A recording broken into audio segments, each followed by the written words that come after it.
하나님의 말씀의 강론에 들어가기 전에 저를 따라해 주시기를 바랍니다. 성경은 하나님의 책이다. 그래서 성경을 가까이 하면 세상이 멀어지고, 성경을 멀리하면 세상이 가까워진다. 오늘도 여러분과 함께 주님의 은혜의 말씀을 나누려고 하는 것은 아까 봉독해진 하나님의 말씀인 킹제임스 성경 창세기 45장 1절에서 20절로서 믿음의 조상인 족장들에 관한 44번째로서 요셉에 관한 12번째인 하나님에 의해 보내심을 받은 요셉이라는 제목으로 이 시간 같이 은혜를 나누려고 합니다. 오늘 하고 다음 주에 하고 아마 그 다음 주에 하면 이제 족장에 관한 것은 모두 끝납니다. 제가 언제 또 이걸 할지 모르겠습니다만 유튜브에 있으니까 한번 보세요.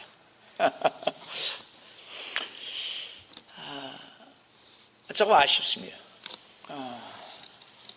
여러분들이 족장에서 그래도 46번을 하게 되십니다. 정말 감사를 드리고요. 정말 주님의 그 오묘하신 그것을 다시 한번 왜 아브라함의 하나님, 이삭의 하나님, 야곱의 하나님이라고 하셨는지를 이렇게 저희들이 바르게 알게 되어서 얼마나 감사한지 모르겠습니다. 지금까지 우리가 요셉의 생애를 보았듯이 요셉은 솟구치는 눈물과 형제에 대한 정을 억누르며 지냈습니다. 왜 요셉은 그처럼 오랫동안 형제들 앞에서 자신을 드러내는 것을 미뤄왔는가 하는 문제는 성경을 읽은 많은 사람들에게 의문을 불러일으킵니다. 왜 그랬을까?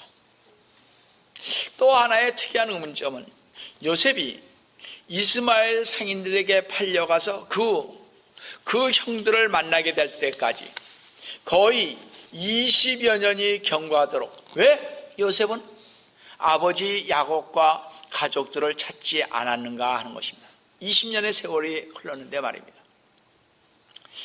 이집트와 가나안 사이에는 왕래가 항상 빈번했음에도 불구하고 요셉은 자식을 잃고 상심해 있을 아버지 야곱에게 편지 한 장 붙이지 않았다는 사실은 뭔가 다소 이해되기 힘든 점이 없지 않습니다. 물론 처음 고생하던 때와 옥에 갇혀있던 13년간은 자신의 소식을 아마 전할 능력이 없을 수도 있습니다.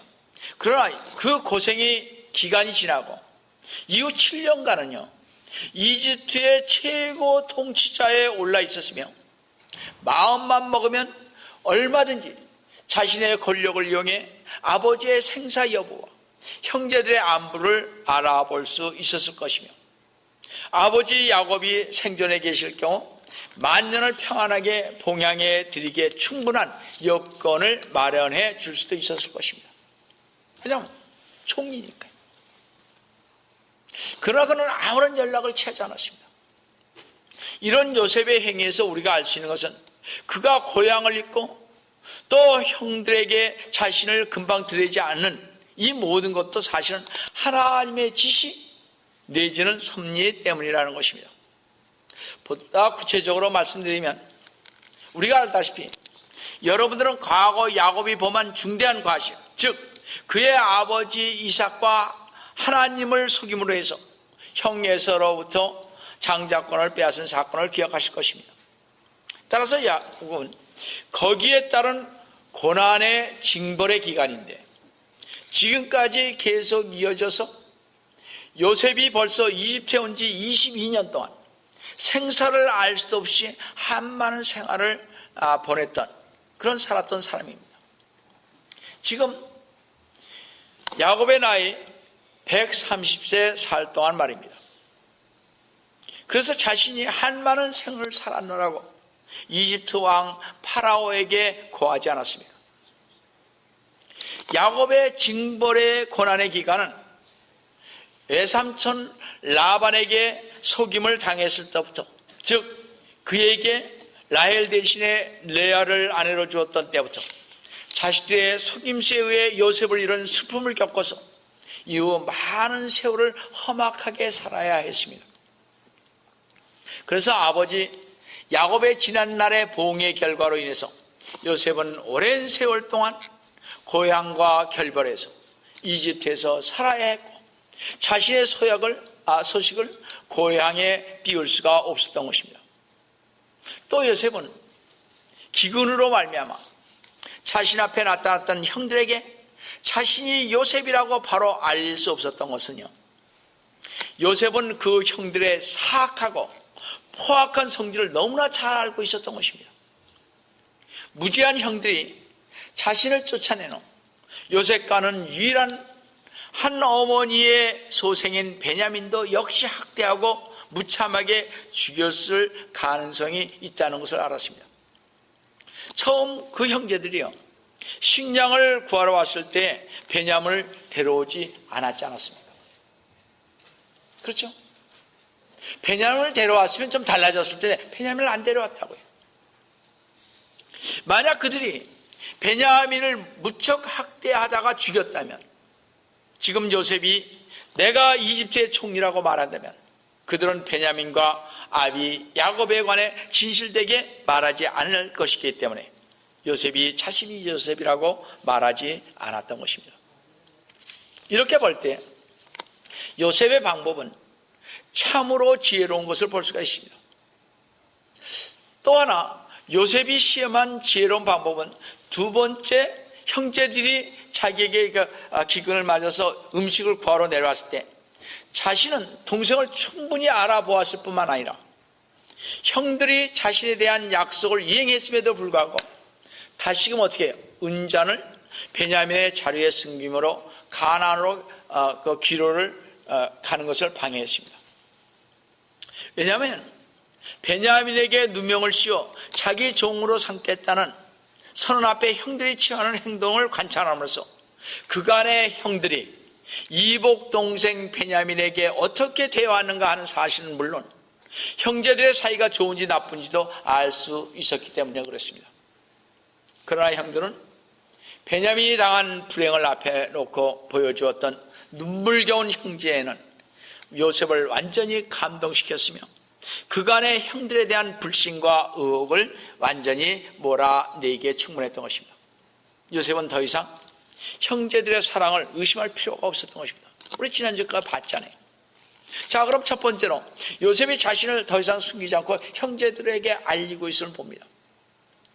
그래서 여러분들 여기서 우리가 알아야 할 것은요, 하나님의 지시까지 기다려야 하는 것입니다.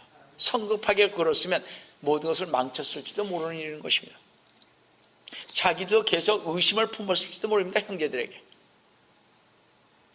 그럼 그렇게 하지 않았으면 우리 마음이 급한 거죠. 그래서 저같이 조금 느려야 돼요, 성격이. 그렇죠? 그래야 느긋하게 좀 가죠. 급한 사람들은 가만히 보니까 문제를 많이 일으키더라고요. 스스로 문제를 많이 일으킵니다. 그렇다고 느린다고 해서 그런 건 아닙니다만, 제가 성격이 느린 걸 보니까 좀 이렇게 생각하면서 가게 되는 것도 많이 있습니다. 그렇다고 해서 저같이 느리라는 것은 아닙니다. 저는 전번에 말씀드렸다시피 저는 비가 와도 뛰지 않는 사람이니까 처마 밑에 들어갈 필요가 없다고 생각하는 사람입니다. 아무리 비가 와도. 그냥 걸어갔었어요. 다 맞아도. 뭐 그거 맞으나 이거 맞으나 그게 그건데. 그렇게 할 필요가 없었습니다. 아무리 형님이 빨리 가서 걸어갈 때 같이 가잖아요. 그러면 한참 걷다 보면 저쪽에 있어 절 불러요. 야, 영호가 너 뭐 하냐고 화를 내. 그래서 형, 모르게 빨리 가. 천천히 가도 다 거기 갈 텐데. 답답하죠, 그죠? 그래서 가만히 보니까 우리 형제들의 자손들이 많이 있는데 꼭 닮은 놈이 하나 있더라고요. 그게 누구냐면 진호가 좀 그래. 너무 답답하게 저같이 좀 그럴 것 같아요. 그러니까 형제들이 급하면 그거 못 참는 거예요. 그러니까 우리는 그래도 제가 보니까 급한 사람보다는 저같이 느긋한 사람이 조금 나은 것 같더라고요. 다른 길로 갔습니다만 우리 창세기 45장 1절 한번 보시겠습니다. 그때 요셉은 자기 곁에 서 있는 모든 자들 앞에서 스스로를 억제하지 못하고 소리질러 모든 사람은 나에게서 물러가라 하니, 요셉이 자신을 자기 형제들에게 알리는 동안 그와 함께한 자가 아무도 없더라. 요셉은요, 더 이상 자신의 감정을 억누를 수가 없었습니다. 옛날에 요셉은 두 번이나 그들 앞에서 물러나 운 일이 있었죠. 그러나 이번에는 넘쳐흐르는 감정을 억제할 수 없어서 자제를 못했습니다. 그래서 요셉은 모든 사람은 나에게서 물러가라고 큰 소리를 쳤습니다. 조용히 해도 될 텐데 이 감정을 억제하지 못해서 시중 들던 수많은 신하들과 하인들, 그리고 외부에서 온 각양각색의 손님들을 일체 물리치고 정정만이 감도는 집에서 통역이 필요 없는 자신들의 그 모국어인 히브리어서 자기 자신을 밝히는 요셉의 모습은 우리로 하여금 주 예수 그리스도님께서 자기를 은밀히 드러내시던 그 상황을 연상하지 않을 수가 없습니다.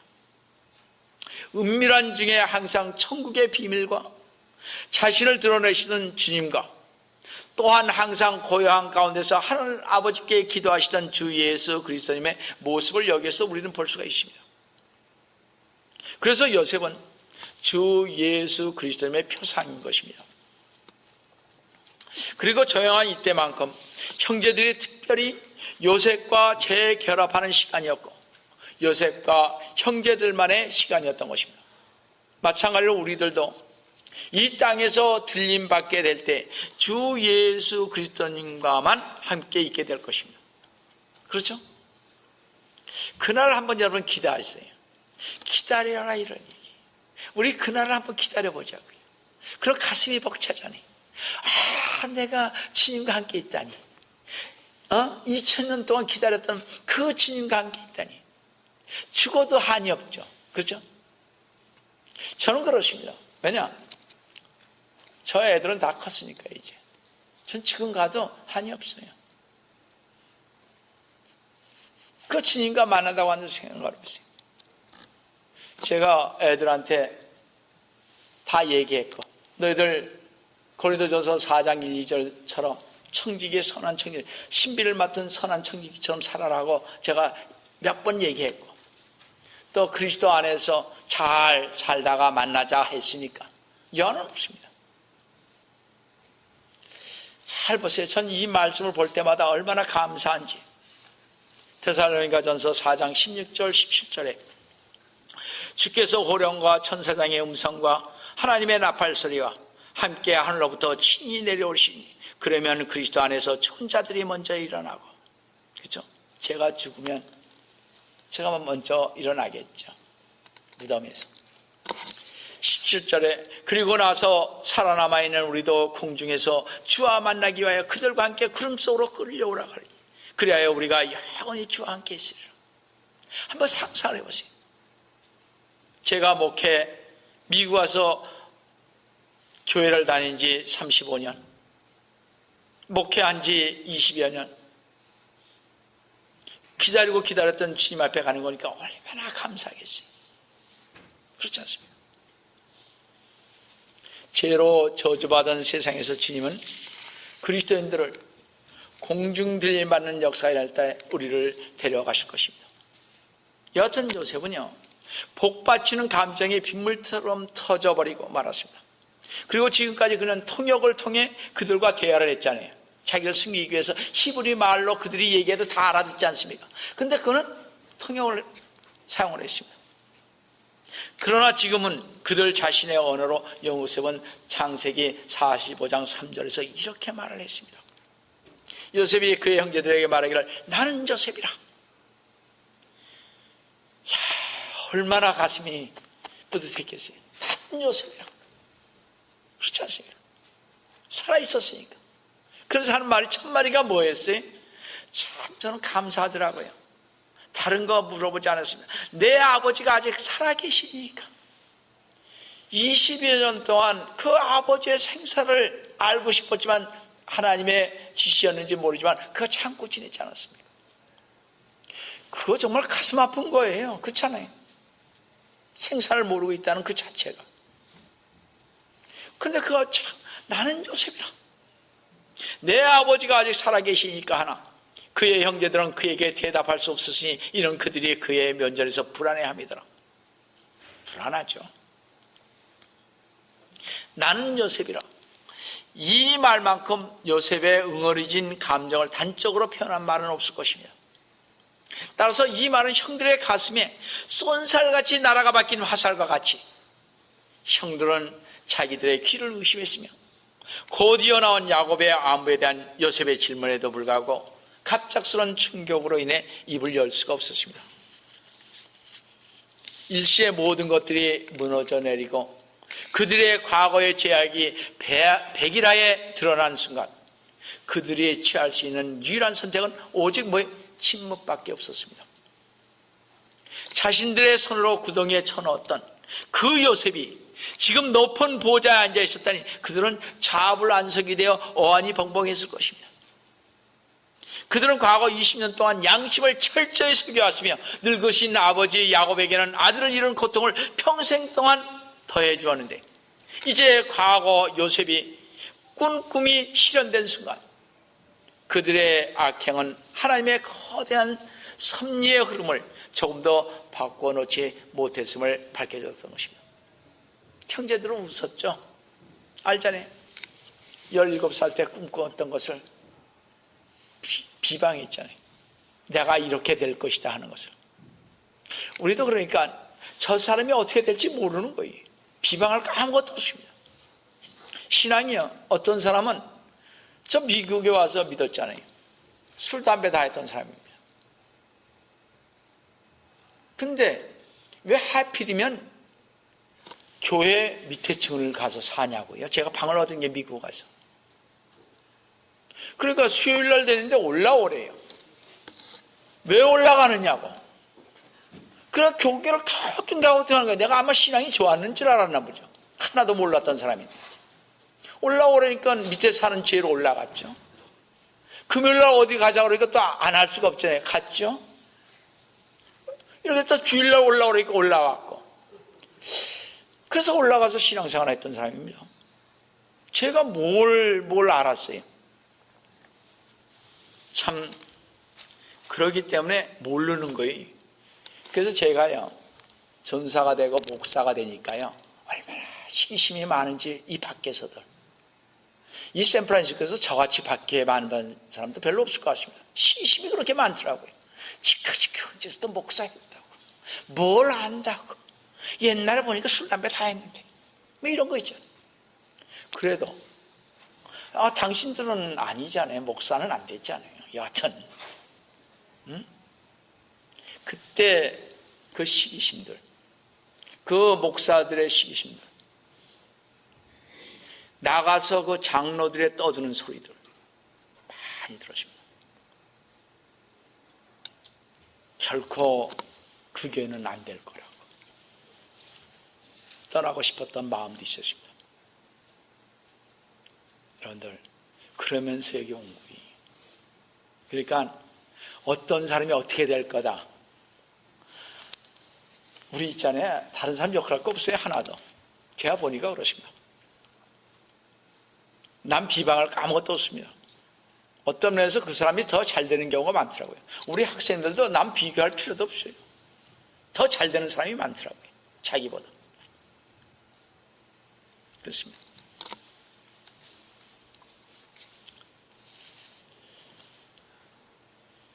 우리는 하나님께서 이렇게 택하신 사람을 어떻게 쓰는지 한번 잘 보세요. 여러분들 잘 보셔야 됩니다. 고통이 있어요? 있고 난 다음에 어떻게 되는가 보세요. 근데 어디 가서 확실히 알 수 있습니까? 하나님 나라에 가면 알 수 있어요. 확실하게 알 수 있습니다. 지금은 잘 몰라요. 저 사는 게 그렇지 이렇게 얘기할지 모릅니다. 그러나 하나님 앞에 신실하게 산 사람들은 죽어서 하나님 나라에 가보면 합니다. 자, 단 한마디 나는 요셉이라는 말이 그들의 과거의 죄악을 강타하자 그들에게 마치 천둥 번개와 같이 들렸고 아연해질 수밖에 없었습니다. 이와 마찬가지로 전 인류의 죄악이 하나님의 급작스러운 심판의 보좌 앞에 서게 될 때 모든 사람들은 자신의 죄악의 벌판에서 할 말을 이긴 채 아마 창백하게 서서 있게 될 것입니다. 보좌 위에 높이 앉은 주님을 바라보는 것이 즐거운 일이 될지 아니면 두려운 일이 될 것인지 오직 우리 자신에게 달려있다는 사실을 보여주는 그러한 장면일 것입니다. 오늘은 이제 요셉은 마치 죽었다가 살아난 자와 같이 자신들 앞에 서 있는 것입니다. 그 형들의 얼굴은 앞으로 전개될 상황과 사건들로 아마 공포에 질려 있었을 때요, 요셉은 그런데 그렇게 얘기하지 않았습니다. 얼마나 공포에 질렸겠습니까? 그렇잖아요. 지금 형 권세로 들어가면 들어가는 거죠. 저거 매질하라면 매질하는 거고요. 그런 상황이 되어버렸습니다. 참 기가 막힐 노릇이죠. 그렇지 않습니까? 죽은 줄 알았는데 어떻게 내 동생이 총리가 되느냐고요. 감히 세계 최강의 나라 이집트에서 말이죠. 말이 안 되잖아요. 여러분 상상으로 생각해도. 하나님은 그런 하나님이시라니까요. 저희가 그런 하나님을 믿고 있다니까요. 그러니까 대단한 거죠, 저희가. 그러니까 밖에서 뭐라 그러든 관계없어요, 저희는. 우리만큼 대단한 사람 오라는 거죠, 저는. 그렇지 않습니다. 이 양목사만큼 대단한 사람 오라고 그러죠. 없잖아요. 세상 사람들 중에서는. 하나님 보시기에 말입니다. 세상 사람들이 저를 어떻게 보든 관계없어요. 하나님 보시기에 말이죠. 그렇지 않습니까? 죄송해요. 세계의 갑부로 살고 여기 이런 아일랜드 가보면 그냥 그 집들을 비행기 타고 오고 이런 사람들. 이게 뭐가 부러워요. 기껏해야 한 4, 50년 잘 살다 갈 건데. 그렇지 않습니까? 젊었을 때는 공부하라고 바빴을 거고 하다 보니까 한 40년 잘 지내다가 가겠죠. 다 같이 가는 거예요. 그렇게 땅땅거릴 것도 없습니다. 부러워할 것도 없고요. 여러분들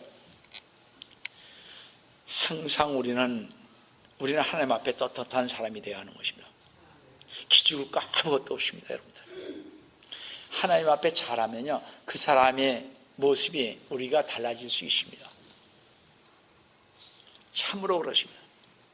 그 하나님 믿고 여러분들 승리하는 삶을 사시길 바랍니다. 두 번째로 하나님께서 당신들을 구원하라고 먼저 나를 보내셨으니 슬퍼하거나 괴로워하지 말라고 말하는 요셉을 볼 수 있습니다. 참 저는 가슴이 정말 어떤 면에서 진짜 어떻게 저렇게 얘기할 수 있을까? 어떻게 요셉처럼 얘기할 수 있을까? 그렇잖아요. 하나님께서 당신들을 구원하려고 나를 보냈으니까 슬퍼하지나 괴롭게 하지 말라 그랬습니다. 그 형제들에게 어떻게 그렇게 얘기할 수 있냐고요. 여러분 그렇게 얘기가 나오는 것이 아닙니다. 딱 봤을 때 저거 말이지 이렇게 나오지. 왜 그렇게 되는 거거든요. 자, 우리 창세기 45장 4절 5절 한번 보시겠습니다. 요셉이 그의 형제들에게 말하기를 내가 당신들에게 부탁하오니 내게 가까이 오소서 하니 그들이 가까이 온지라. 또 그가 말하기를 난 당신들이 이집트에다 팔았던 당신의 동생 요셉이니이다. 그러므로 당신들이 나를 이곳에 판 것을 이제는 슬퍼하거나 뭐라고요? 괴로워하지 마소서. 이는 하나님께서 생명을 보존하시려고 당신들 앞에 나를 보내셨습니다. 참 대단하죠. 요셉은 지금 이 모든 것이 다름 아닌 영적 세계에 속해 있던 하나님의 영원하신 계획인 것을 간파했으며 자신이 이집트까지 잡혀온 것이 하나님의 섭리의 손길에 의한 것이었고 하나님의 계획의 일부였음을 깨닫게 되었던 것입니다. 그래서 제가 그러잖아요. 여러분 알고 싶으세요? 내 뒤에 과거를 한번 보세요. 날 여기까지 인도해 주신 주님이 얼마나 감사한지. 지금 당장은 몰라요. 근데 뒤를 돌아다 보니까 이 미국에 왜 나를 보내줬는지, 왜 이러한 일들이 자꾸 연속적으로 일어나는데 주님께서 나에게 이렇게 평강을 주시는지 이거 어떻게 깨달아요? 뒤를 돌아보니까 깨닫게 되더라고요. 그렇지 않습니까? 하나님께서는 20년 전에 그 지역에 가뭄이 들어 기근이 생길 줄 미리 아시고 요셉을 보내 야곱의 전 가족을 구원하실 계획을 세우셨던 것입니다. 이 하나님의 계획이 이루어지기 위해서는 요셉은 여러 가지 시련과 어려움을 겪게 됐습니다. 이처럼 하나님의 영원하신 계획은 여러 고통과 시련을 통해 이루어지고 성취되는 것입니다. 그래서 고통이 없으면요, 성취가 잘 안 됩니다. 그러니까 여러분 고통받는 거에서 감사하셔야 돼요. 어떤 면에서. 그렇지 않습니까? 잘 보세요, 성경을요. 벼랑간 부자 된 사람들은 좀 고개 좀 숙여야 돼요. 하나님 안에서. 고통과 시련이 따르는 것입니다. 그때 하나님께서 부어주시는 거예요. 요거 참지 못하면 아이 그만둬라 이렇게 되는 것입니다. 그래서 교회에서도 어려움이 있잖아요. 갑시다. 아마 요셉은 고통과 시련의 기간 중에는 하나님의 영원하신 계획을 깨닫지 못했을 것입니다. 왜냐하면 요셉은 아버지의 사랑을 받다가 벼랑간 형들의 시기심에 의해 이집트로 끌려왔을 때 그런 형들에게 살려달라고 애걸 했었던 것을 볼 수 있고, 그리고 요셉은 이집트의 감옥에서도 역시 하나님의 계획을 몰랐던 것 같습니다. 그런데 이제 와 보니 하나님의 영원하신 계획이 뒤에 숨어 있었고, 그것은 하나님의 백성이 될 이스라엘을 보존하는 것이었습니다. 지난번에 보았듯이 시편 105편 16절 18절 한번 보시겠습니다. 또 그가 하나님께서 그 땅에 이집트 땅의 기근을 불러들이시어 모든 식량봉을 끊으셨더라. 주께서 그들 앞에 한 사람을 보내셨으니, 그들 앞에 한 사람을 보냈습니다. 종으로 팔렸던 요셉이라. 그의 발은 착고에 상했으며 그가 쇠사슬에 매었으니, 아니 하나님께서 보내셨으면 잘해 주셔야지 왜 또 감옥에도 들게 하고 그러시냐고요. 그렇지 않습니까?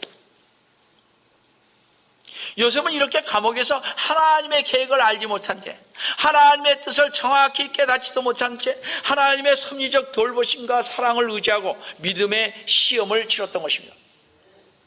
자그만치 13년간 아무런 잘못도 없는데 형들에게 팔려 노예가 되었고, 아무 잘못도 없이 주인의 아내에게 모함을 당해 감옥에 갇히게 되었고, 그 감옥에서 착고에 채인 채 3년 동안 그 쇠사슬의 무서운 그 시련을 겪고 있었습니다.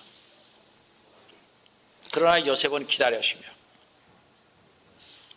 저 같으면 아마 이런 시련을 이겨내지 못했을 것이며, 제가 요셉과 같은 처지를 당했다면 하나님의 사랑과 자비와 선하심을 의심하고 불평하면서 기도를 넋두리처럼 늘어놓았을 것입니다. 그렇게 했을 거예요, 다들. 그러나 시편 105편 19절을 한번 잘 보시기 바랍니다. 주의 말씀이 임할 때까지 주의 말씀이 그를 연단하였도다. 요셉은 불평하지 않고 말씀이 응할 때까지 기다렸습니다. 어떠한 시련이 우리에게 올지라도 우리는 하나님의 뜻을 그 시련에서 그래서 찾아야 하는 것입니다. 왜 시련을 주님께서 주셨을까? 그것을 여러분은 찾으셔야 하는 것입니다. 근데 여러분들 말씀 보지 않고 기도하지 않냐고서 어떻게 알 수 있겠습니까? 그렇지 않아요. 맨날 밖으로 돌아다니면 절대 모르는 것입니다. 그 사람은 아는 것 같죠. 그건 허다알고 있는 거죠. 그러니까 그런가 보다 하는 거죠. 아니요. 성도 여러분, 지금 사업에 문제가 있습니까? 지금 가정에 아이들의 문제가 있습니까? 지금 건강에 문제가 있습니까? 3년간이나 감옥의 쇠사슬에 매여 믿음의 시험을 받은 사람 요셉을 보시기 바랍니다. 요셉처럼 우리에게도 걸어야 할 믿음의 여정이 있습니다. 그 여정은 하나님께서 인도하실 것이며 이 기간 중 우리를 다스릴 것입니다. 우리는 온전하게 하나님께서 우리를 부르시고 택정하셨으니 그 길은 그 하나님의 계획을 온전히 믿고 이 험한 인생길, 파도처럼 몰려오는 이 험한 인생길을 주님 안에서 승리하시기를 주님의 이름으로 다시 한번 축원드립니다. 저는요, 이 창세기의 요셉의 사건을 보면서 저는 이 다음에 저에게 일어날 사건과 저희 교회에 펼쳐질 사건을 지금 주목해보고 있습니다. 20여 년 동안도 이렇게 보내셨는데 주님께서는 왜 나를 이곳에 오게 하셨나? 왜 이곳을 떠나지 못하게 하셨을까? 양 목사에게 기회도 충분히 많이 있었는데 왜 못 떠나게 하셨을까? 왜 우리 딸들에게는 저랬을까? 왜 주님께서는 이렇게 하셨을까? 저는 이 요셉의 야곱의 이 정말 족장대 사건을 보면서요, 이 영호기를, 이 교회를 하나님께서 보호하시고 인도하심을 볼 수가 있기 때문에 그렇습니다. 바르게 가라고 주님께서는 이렇게 귀한 말씀을 저에게 주셨잖아요. 여러분과 같이 가라고, 주님 앞에 전부 다 같이 오라고, 여러분들과 같이 생활하라고 주님께서 여러분들을 저에게 보내주셨고, 또 저는 여러분에게 가르치는 이런 권세를 주셨지 않았습니까? 얼마나 감사해요. 우리 창세기 45장 6절 8절 보시면 이것을 잘 알 수가 있습니다. 진짜 여러분 잘 알 수 있습니다. 잘 보세요. 이 두 해 동안 이 땅에 기근이 들었으나 아직도 5년이나 이삭이 패지도 못하고 추지도 못할 것이니라.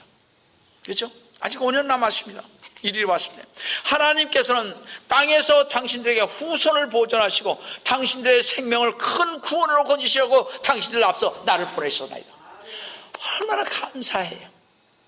제가 생각해 보니까 우리 가족들이 한 사람 한 사람씩, 우리 한 사람 믿는 사람이 없었잖아요. 여하튼 기도 덕분에 우리 어머님도 믿으셨고 갔고, 여동생도 믿다 갔고, 남동생도 믿다 갔고, 우리 형님도 믿었고, 우리 조카들 가면 있죠. 저 때문에 믿어요. 가는 날은 가면 안 되니까 조카들이고. 우리 딸들한테는 제가 잘 못하는데 우리 조카들은 말을 잘 들어요. 45세 7세 이런 조카들도 잘해요. 딱 가면요 다 모이죠. 모이면 딱 얘기하면 다 가요. 교회 안 가면 난리니까 한 2, 3주만 피하면 되잖아요. 그래서 다니는 애들도 있어요. 지금은 얼마나 잘 되지만 내 큰 조카는 열심히 믿잖아요. 여러분들, 하나님께서는 잘 보십시다. 7절 하나님께서는 땅에서 당신들에게 후손을 보존하시고 당신들의 생명을 큰 구원으로 건지시려고 당신들 앞서 나를 보내셨나이다. 여기 오신 거 여러분들 감사하세요. 미국에 오신 거 그렇지 않습니까? 여기서 귀한 남편들 만나게 하시고, 그렇죠? 귀한 아들 딸 낳게 하시고 얼마나 감사해요. 그러므로 이제 나를 여기에 보낸 것은 당신들이 아니라 하나님이시니, 그렇죠? 여러분들 여기를 보내신 건 하나님이십니다. 감사하세요. 그분이 나를 파라오에게 아비가 되게 하시고, 대단한 거 아니에요? 그분이 나를 파라오에게 아비가 되게 했다는 것입니다. 왕이 문제가 아니에요. 지금 그의 온 집의 주가 되게 하셨으며 파라오보다 더 높은 위치에 지금 이 사람이 하는 것입니다. 이 사람 아니면 이집트인 다 굶어 죽는 거예요. 온 이집트상의 치리자로 삼으셨나이다. 여기서 봐도 우리의 모든 일이 되어가는 일이 우연이라는 것은 없습니다. 제가 늘 말씀드려요. 우연은 절대 없어요. 우리 모든 성도들은 하나님의 손 안에서 움직이는 저희들인 것입니다. 우리가 미국으로 또 이 시온 선교 침례교로 보내신 분은 우리 스스로 온 것이 아니라 하나님께서 보내신 사실이라는 것입니다. 성도 여러분, 윗구절에서 보듯 요셉은 하나님이 자신께 영광이 되도록 모든 일을 역사하셨다는 사실을 의심하지 않았다는 점입니다. 우리가 의심하잖아요. 조금만 보면 주님 어쩌고 저쩌고, 나 교회 이 교회 왔더니 뭐 재미가 없다. 그러면 안 되는 거예요.